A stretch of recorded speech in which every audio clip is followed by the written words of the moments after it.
Joining us now from The Athletic, Mavericks writer Tim Cato here to help us unpack a historic evening of DFW sports. Tim, good evening. How the heck are you? Man, I'm doing well.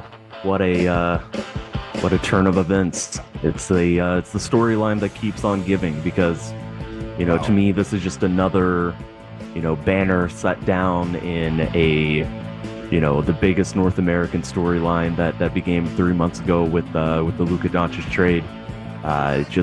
There's always something else. There is always something else, and there are so many angles on this story here. It's amazing. So thank you so much, Tim. We love having you on. Brian's hearing from his sources that trading the pick is not in consideration. Is that what you're hearing? Yeah.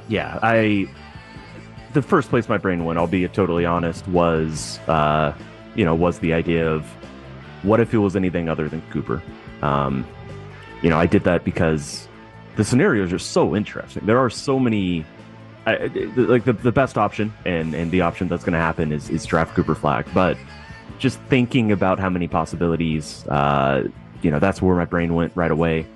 But after thinking and talking to a few folks, and now certainly seeing Tim McMahon's reporting, there's just no way that Patrick Dumont would pass up this opportunity. And Nico Harrison does not have the leash, does not have the the goodwill with Patrick Dumont at this point to do anything other than take this generational prospect that they just lucked into. It's going to be Cooper. He's going to be a Dallas Maverick, and the only scenario that I was curious about, the only scenario that the people I talked to couldn't 100% rule out. And certainly McMahon, clearly he got to 100% with this, was the idea that they would at least contemplate Giannis, that they would come to a decision, or at least just go it over. Not to say that they would even have the winning deal, like have the winning offer. I think that was a question. That was another intriguing aspect of how many pathways and avenues they could take with this. But no, that it seems very clear that Patrick Dumont, and I've reported some of this right after the season ended, that it's a different relationship. It's not a hand the keys over, you are in charge of everything, just tell me where to sign. It's no longer that type of relationship between Patrick Dumont and Nico Harrison, and in that context, it always only made sense after the initial kind of fun hypothesis that that my brain went to. It only ever made sense to just take the player. Now, what you do around him is super interesting, and we get into that. But Cooper Flagg is going to be a Dallas Maverick. I think at this point it's safe to say it's 100% locked in. Thank goodness, because that was my initial fear, because Nico's kept talking about the window, and he doesn't envision being here long term. So I'm thinking this dude's going to flip the pick, and he's going to go and try and get Giannis. Is there any way that they could keep Cooper Flagg, and with some of the assets that they have right now, maybe that would even mean moving on from Anthony Davis, that they could still get into the Giannis sweepstakes, or do they just not have enough? I think another GM might really look at Anthony Davis. If another GM inherited the situation and looked at Anthony Davis and looked at Giannis and thought correctly that Giannis is a better player than Anthony Davis, I think that's a scenario that could happen. If Nico Harrison is going to be the GM, he's the guy who brought him here. I just don't see any scenario that is the case. And it is funny. They're almost a perfect salary match. They make almost identical amounts of money, and a huge hurdle for trading Giannis, even in the scenario where the number one pick was in play for Dallas. A huge hurdle was actually getting up to the money match. We don't have to go deep into the CBA ramification specifics here, but it would have taken like 4 players. If Anthony Davis is available, you can almost 1-to-1 swap them, or I guess you can 1-to-1 swap them, but it would be a scenario where you'd add some things. But as long as Nico Harrison is the GM, and once again, just like it was after the season, every single indication points to that. Although, there's always the possibility that Patrick Dumont just it's a little tricky to know exactly what he's thinking, just because he's so new to the job and operates so differently than Mark Cuban. But yeah, no, I think I think Nico Harrison will remain the GM. I think Cooper Flagg will be a Maverick, and I think Anthony Davis will return next season as this team now tries to run back this vision that was hatched in February. Just looks a little bit different, especially with who is going to be your starting small forward. Hey, Tim, have you done any backstory on the coin flip between Chicago and the Mavs to get that pick? Yeah, so it's as far as I understand it, Dallas won the coin flip, right? Which didn't give them, because they had the same record, they were going to be still pretty much tied in the odds. But right. Dallas 1.8 to 1.7. Yeah. Right. So they were only 0.1% better odds than Chicago. It would have been a little bit more. It would have been separated a little bit more if they had different records. Sure. But because they won the coin flip, they won the 0.1%, and thus they won the series of numbers that ended up being pulled out of the ping pong machine. And so, yeah, and this is far from the first time this has happened. Sure. In fact, my understanding is, or not my understanding, my memory tells me that Dallas lost a coin flip, which ended up, they ended up dropping in the Luka Doncic draft. They ended up dropping 3-5, and that's because they lost a coin flip. Wow. I think I have that right.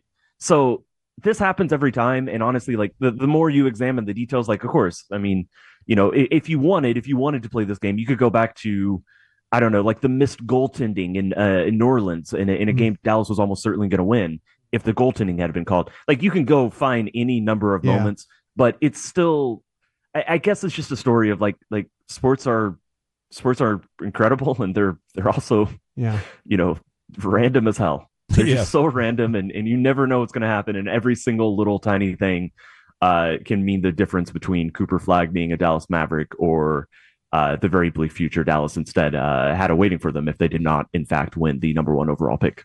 It's Tim Cato with All City Dallas here with you in the GBAG Nation talking Mavs. So, Tim, you don't think it was a rig situation? Are you not buying into the conspiracies? This was all on the up and up? I love a good conspiracy. I think for the things that I just said, that the beauty of sports to me is that it is random and real and not scripted. I think it's just easier for me to dismiss that stuff. It's also, it would take a lot of active conspiracy, a lot of active pulling of the levers, maybe literally pulling of the levers. I do not know how that ping pong machine works. It would take a lot of active conspiracy. I'm way more down to buy into a passive conspiracy where the NBA just has an idea that if they let something happen, it will end up in an outcome that suits their interests. That is one thing. The active conspiracy of however they would rig the lottery is a little far-fetched to me, but I'm also not out here being like reprimanding anybody who wants to engage with that, because I get it. Like, it lined up perfectly. You had a fan base that wasn't just angry. They were apathetic. They were losing interest. They were tuning out Dallas. That was a very real possibility next season that this fan base, wasn't going to be there, or like huge percentages of it. We're just not going to tune in. So I get it, but ultimately, no. I do not think the NBA actually rigged the lottery. It is incredibly lucky, Tim. What is your feeling on, are Mavs fans ready to buy back in and be super stoked about something already?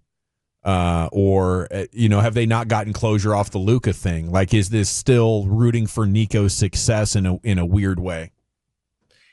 Yeah, I mean, every single fan's going to have their own relationship to the team and their own relationship to the emotions that they've felt over the past 3 months.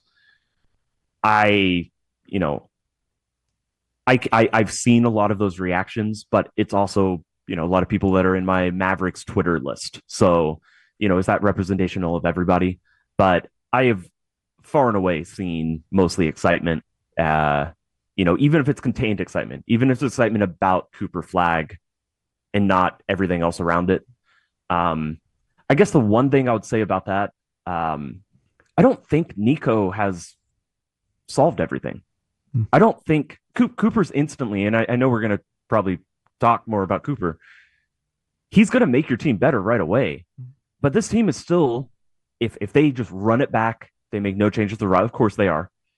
But if they just run it back, they're going to play 50 games without a creator. They're going to play 50 games without Kyrie. Yeah. And I don't think without a true creator in the backcourt that they're going to be anything other than a 500 team. Now, you get Kyrie back about 50 games into the season.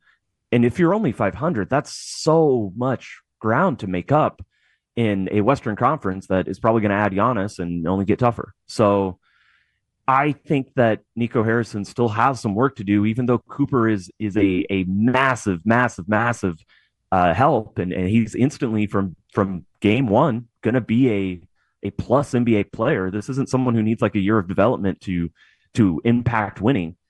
But I still think that there's some work for Nico Harrison to do, and I still think that he has to prove that.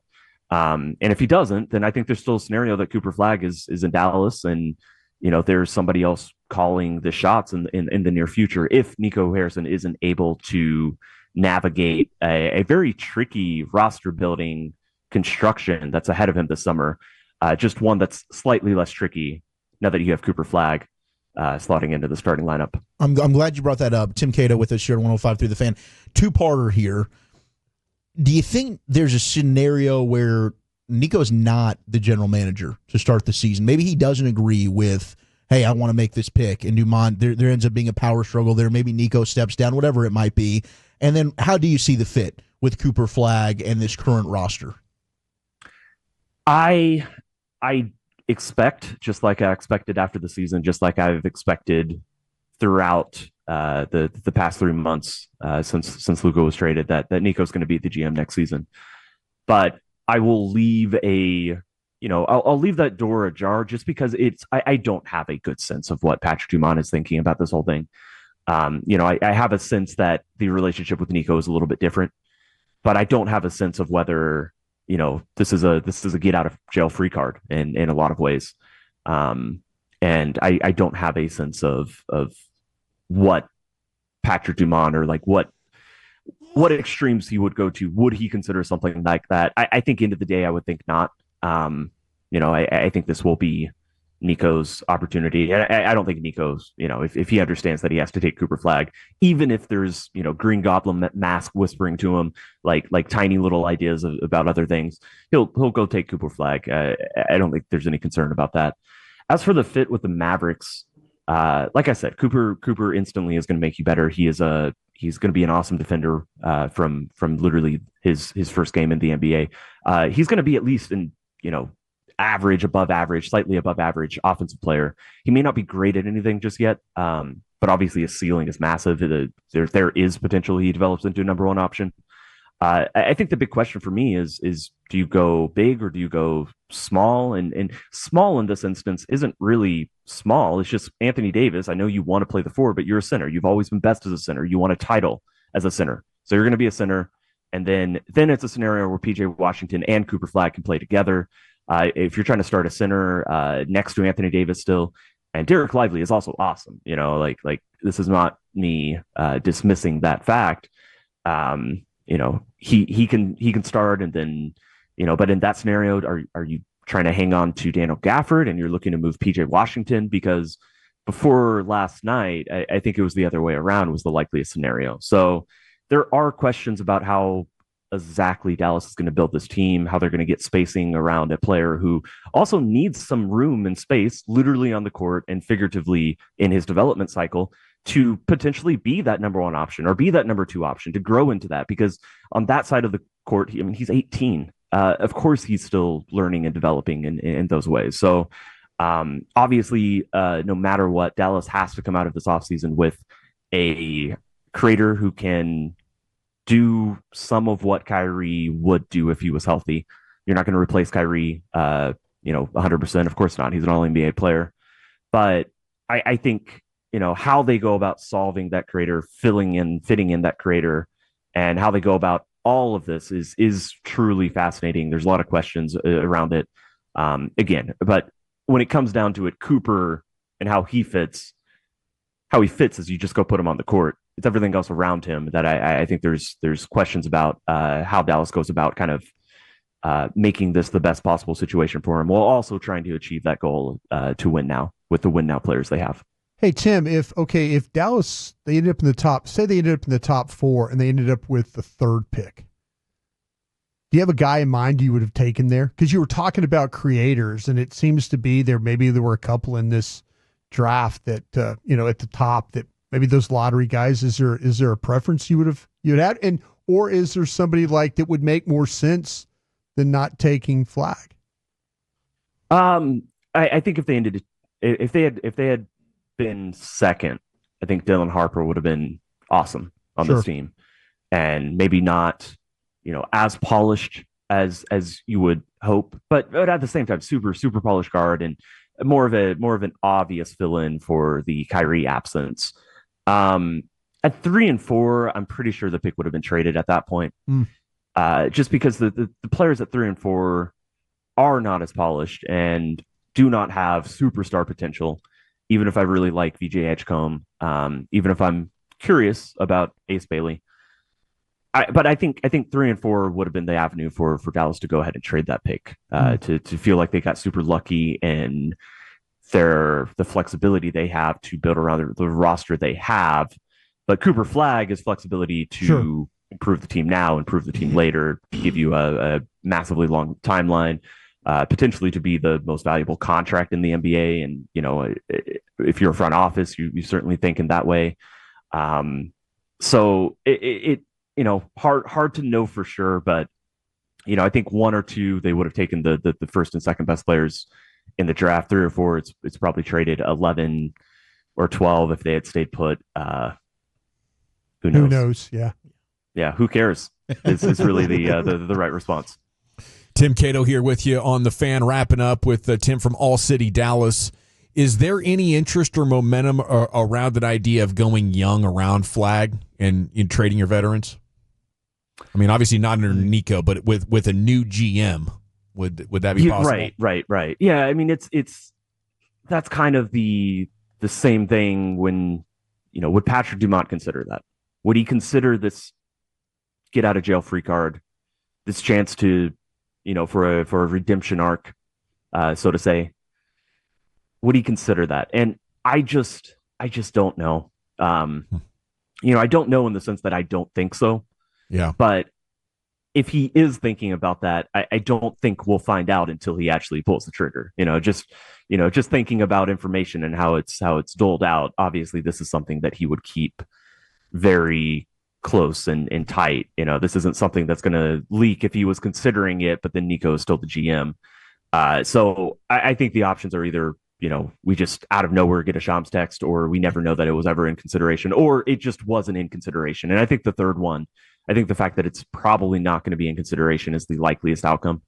But I guess I won't rule it out. Same as before. I'll leave the door just a tiny bit ajar, just out of a lack and an absence of knowledge of really, truly how Patrick Dumont operates, at this point. Well, congratulations, Tim. I mean, this is just a heck of a story for this beat, isn't it? Man. I mean, from our perspective, we feel like NBA talk is back on the show, baby. I know. That's I'm happy, happy for our show, happy for the content creators, happy for the fans. You can only imagine what comes next, because, it's been something feels like every single month, every single week, sometimes every single day. So I'm just strapping in here for the ride. Love it. There he goes, Tim Cato, All City Dallas. Thanks, Thank you so much for your time, sir. Have a great week, and we'll catch up with you soon. See y'all.